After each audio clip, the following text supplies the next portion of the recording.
नमस्ते बच्चों, मैं Tripti Sangani Saraswati group of education channel जो आपकी एजुकेशन चैनल है उसमें आप सभी का स्वागत करती हूँ।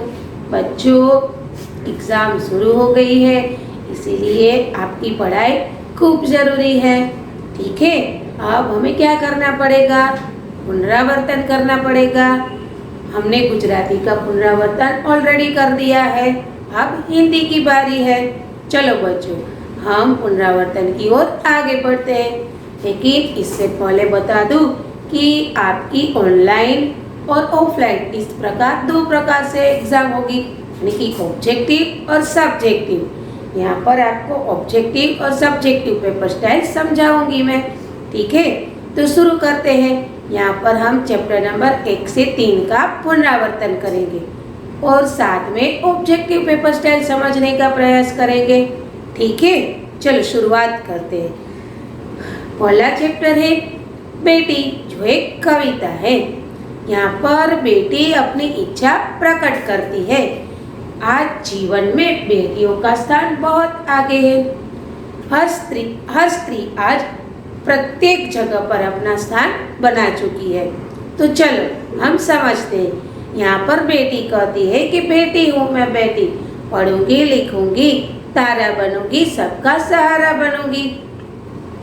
यहाँ पर बेटी यह कहना चाहती है कि मैं बेटी हूँ मैं बेटी, मैं तारा बनूंगी, सहारा बनूंगी, यानी कि मैं अपने आप को इतना उज्जवल बनाऊंगी और उज्जवल बनने के बाद मैं पूरे लोगों के साथ अच्छे से पेश आऊंगी और सबका सहारा बनूंगी। सहारा बनना यानी क्या? तो मददगार बनना। बेटी यह चाहती है कि मैं क्या हुआ, मैं बेटी हूँ तो क्या हुआ, मैं आगे बढ़ूंगी, मैं पढ़ूंगी लिखूंगी।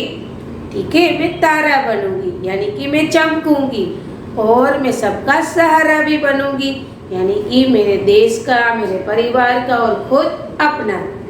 पहले तो हम अपना ही सहारा बन सकते हैं, बाद में परिवार का और अंत में हम पूरे देश का सहारा बन कर सकते हैं। बेटी हूँ मैं बेटी, गगन पे चमके चंदा, मैं धरती पर चमकूंगी, धरती पर चमकूंगी, मैं उजियारा करूंगी। जिस तरह आसमान में चांद चमकता है उसी तरह मैं धरती पर चमकना चाहती हूँ। यहाँ पर बेटी धरती पर कैसे चमकेगी? तो बेटी अच्छे अच्छे कार्य करेगी और अच्छे अच्छे कार्य कर कर वो अपना नाम बनाएगी। इस प्रकार जिस तरह आसमान में चंदा चमकता है उसी प्रकार यहाँ पर बेटी धरती पर चमकेगी, यानी कि अपना नाम रोशन करेगी। पढ़ूंगी लिखूंगी, मैं मेहनत करूंगी, अपने पांव चलकर मैं दुनिया को देखूंगी, दुनिया को देखूंगी, मैं दुनिया को समझूंगी। बेटी हूँ मैं बेटी। यहाँ पर बेटी बता रही है कि मैं बेटी हूँ तो क्या हुआ, मैं पढ़ूंगी लिखूंगी और दुनिया को समझूंगी। सही बात है, यदि हम पढ़ेंगे लिखेंगे तभी तो हम लोगों के व्यवहार को अच्छे से समझ पाएंगे कि देश दुनिया में क्या चल रहा है कि नहीं। यस, तो यहाँ पर बेटी बताती है कि मैं पढ़ूंगी लिखूंगी और पढ़ लिख कर मैं दुनिया को समझूंगी, दुनिया को समझूंगी, मैं दुनिया को देखूंगी। यदि हम पढ़ेंगे लिखेंगे तभी जाकर हम अच्छा व्यवहार कर पाएंगे, लोग हमारे साथ कैसा व्यवहार करते हैं ये समझ पाएंगे। फिर हम ऐसा ही व्यवहार देश में लोगों के साथ करेंगे, परिवार के साथ करेंगे, लेकिन इसके लिए पढ़ना जरूरी है। ठीक है, चल आगे देखते हैं। फूल जैसी सुंदर मैं बागों में खिलूंगी, तितली बनूंगी, हवा को चूमूंगी, हवा को चूमूंगी, नाचूंगी गाऊंगी। बेटी हूँ मैं बेटी। क्या कहती है यहाँ पर बेटी कि मैं बेटी हूँ तो क्या हुआ, मैं फूल जैसी सुंदर बगिया में होंगी। जिस प्रकार फूल कहाँ पर खिलते हैं? बगिया में। उसी प्रकार मैं भी फूल जैसी सुंदर हूँ। यहाँ पर मैं ये दुनिया रूपी बाग में खेलूंगी और जब मैं अपनी मंजिल तक पहुँच जाऊंगी तब मैं खुशी से नाचूंगी और गाऊंगी। तो यहाँ पर बेटी अपनी मनोकामना प्रकट करती है। अब बात करते हैं चैप्टर नंबर 2, हम भी बने महान। यह एक प्रेरक प्रसंग है। यहाँ पर 4 प्रसंग दिए गए हैं। पहला है कर्तव्य। मेले में बहुत सारे बच्चे कुछ न कुछ खरीद रहे थे, कुछ न कुछ खिलौने खरीद रहे थे। एक बच्चा 2 रुपए का एक शिवलिंग खरीदता है और वो आगे चलता है। तभी उसे एक रोता हुआ बच्चा दिखाई देता है। तो शिवलिंग खरीदा हुआ बच्चा उस बच्चे से कहता है कि तुम भला क्यों रो रहे हो? तो वो बच्चा बताता है कि मेरे पास एक चवन्नी थी जो कहीं खो गई है, अब मेरी माँ मुझे डांटेगी। तो वो बालक क्या करता है, 2 रुपये का शिवलिंग खरीदने के बाद उसके पास एक चवन्नी बचती है, तो वो चवन्नी वो उस बच्चे को दे देता है और कहता है कि इसे तुम रख लो। फिर शिवलिंग लेकर वो बालक आगे बढ़ता है। जैसे ही वो आगे बढ़ता है तभी एक बच्चा मोटर कार से टकराने नहीं वाला था और वो बालक उसे बचा लेता है, क्योंकि वो मोटर कार से अनजान था। उसको बचाने में उसका शिवलिंग टूट जाता है। तो वहाँ पर बहुत सारे लोग इकट्ठे हो जाते हैं। उसमें से कोई बताता है कि बेचारे ने कितने प्यार से शिवलिंग खरीदा था, देखो टूट गया। तब वो बालक बताता है कि शिवलिंग से ज़्यादा इंसान की जान बचाना ज़्यादा जरूरी है। मेरा पहला कर्तव्य है इंसान को बचाना, शिवलिंग को बचाना नहीं। तो यहाँ पर कर्तव्य की बात होती है। यह बालक आगे जाकर स्वामी विवेकानंद से प्रसिद्ध हुआ। अब बात करते हैं दूसरे प्रसंग की। नियम सबके लिए। एक पूना के न्यू इंग्लिश हाई स्कूल में एक सभा का आयोजन हुआ था। उसमें एक स्वयंसेवक नियुक्त किया गया था और उसे बताया गया था कि सभा में जिसके पास निमंत्रण पत्रक है उसी को अंदर आने देना है। बिना निमंत्रण पत्रक उसमें कोई आ नहीं सकता। ठीक है, स्वयंसेवक इस बात को अच्छे से समझ लेता है। और उस समारोह के मुख्य अतिथि थे महादेव गोविंद रानडे। जब वो इस सभा में आते हैं तब वो स्वयंसेवक उससे पूछता है कि आपका निमंत्रण पत्रक कहाँ है? तब महादेव गोविंद रानडे बताते हैं कि मेरे पास निमंत्रण पत्रक तो नहीं है। तो वह स्वयंसेवक उसे वहीं पर रोक देते हैं और कहते हैं कि आप अंदर नहीं जा सकते। यह दृश्य वहाँ के अतिथि जो स्वागत समिति के लोग थे, जो अतिथियों का स्वागत करते थे, उस स्वागत समिति के लोग वहाँ पर आते हैं और स्वयंसेवक को बताते हैं कि इसे अंदर जाने दीजिए। तब स्वयंसेवक उस स्वागत समिति को कहते हैं कि यदि आप ही मेरे कार्य में बाधा डालेंगे तो मैं अपना कर्तव्य कैसे निभाऊंगा। इस प्रकार नियम सबके लिए होते हैं। सामान्य इंसान और महान इंसान दोनों के लिए नियम बराबर है। तो यह स्वयंसेवक आगे जाकर गोपाल कृष्ण गोखले के नाम से प्रसिद्ध हुए। अब तीसरा प्रेरक प्रसंग है सफलता का रहस्य। अंडर 14 टूर्नामेंट में एक बालक कप्तान के रूप में नियुक्त किया गया था। अहमदाबाद में वो मैच खेलने के लिए जा रहे थे। वो पूरी टीम कप्तान के साथ अहमदाबाद पहुंच जाती है। तब सभी लोग कप्तान मैनेजर के साथ अब अल्पाहार करने के लिए निकल जाते, लेकिन कप्तान कहीं दिखाई नहीं दे रहा था। सभी लोग कप्तान को ढूंढ रहे थे। तभी टीम का एक सदस्य कमरे की खिड़की से बाहर देखता है तो उसे पता चलता है कि कप्तान एक हाथ से बॉल फेंक रहा है और दूसरे हाथ से बैट से दीवार से टकराकर जो बॉल आ रही है उसे फटकार रहा है। सब लोग तो अपनी मैच खेलने के लिए आ गए थे, लेकिन कप्तान का ये दृश्य देखकर सभी को आश्चर्य हुआ। और वह कप्तान और कोई नहीं था, थे सचिन रमेश तेंदुलकर। सभी लोगों ने उसे पूछा कि आपकी सफलता का रहस्य क्या है। तब उन्होंने बताया कि मैं मैच 3 बार खेलता हूँ, पहले प्रैक्टिस के रूप में, दूसरा मैदान में और तीसरा मुहावरे के रूप में कि मैंने मैदान में कौन सी गलती की है। इस प्रकार वह अपनी रहस्य का ज्ञान देता है और बताता है एकाग्रता, पूरी लगन ही हमारी सफलता का मूल कारण है। तो यहाँ पर इस सफलता से हमें बहुत कुछ सीख मिलती है कि हमें भी एकाग्रता, ध्येय, लक्ष्य की ओर ध्यान केंद्रित करना चाहिए। अब चौथा प्रसंग है प्रामाणिकता का। हजरत अली राजकाज की जांच करने के लिए, राजकाज की खजाने की जांच करने के लिए गए थे। तब उन्होंने एक मोमबत्ती जलाई थी। राज्य का सारा काम खत्म हो जाता है, तब वो यह मोमबत्ती बुझा देते हैं। तभी 2 सरदार उसके काम के लिए हजरत अली को मिलने के लिए आते हैं और हजरत अली अपनी टेबल पर आकर दूसरी मोमबत्ती जलाते हैं। तब वो दोनों सरदार को आश्चर्य होता है कि हजरत अली ने ऐसा क्यों किया, एक मोमबत्ती बुझाकर दूसरी मोमबत्ती क्यों जलाई। तब एक सरदार उसे विनय पूर्वक पूछ लेते हैं कि आपने वो मोमबत्ती बुझाकर यह मोमबत्ती क्यों जलाई। तब हजरत अली बताते हैं कि पहले मैं राज का काम करता था, अब मैं निजी काम कर रहा हूँ, इसीलिए मैं अपनी मोमबत्ती जलाता हूँ।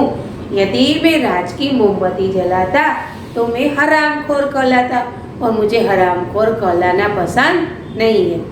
तो बच्चों, यहाँ पर ये चारों प्रसंग हमें कोई ना कोई सीख देते हैं, प्रेरणा देते हैं। ठीक है, अब बात करते हैं चैप्टर नंबर 3, सच्चा हीरा। गांव के कुएं की जगत पर बहुत सारी स्त्रियां पानी भरने के लिए इकट्ठी हुई थी और वो आपस में इधर उधर की बातें कर रही थी।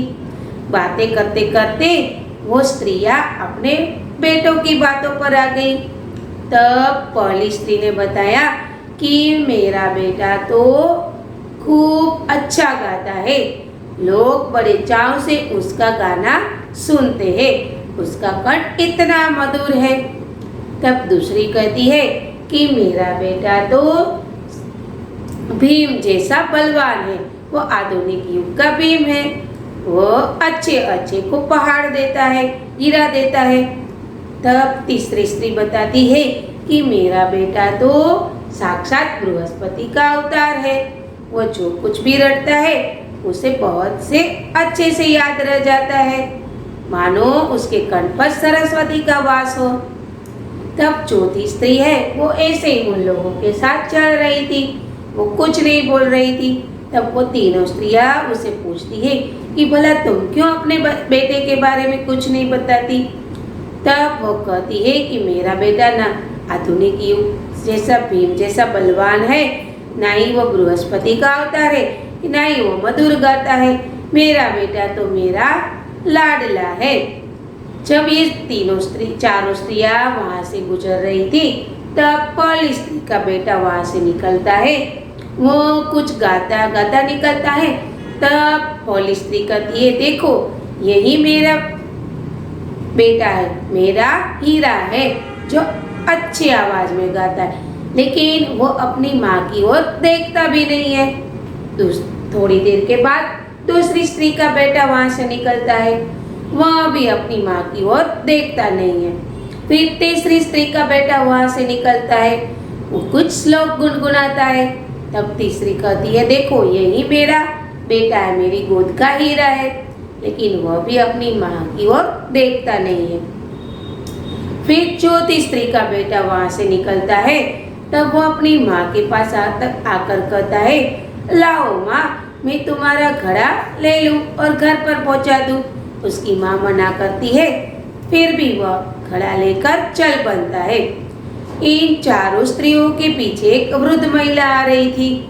उसने कहा कि देखो, यही सच्चा हीरा है।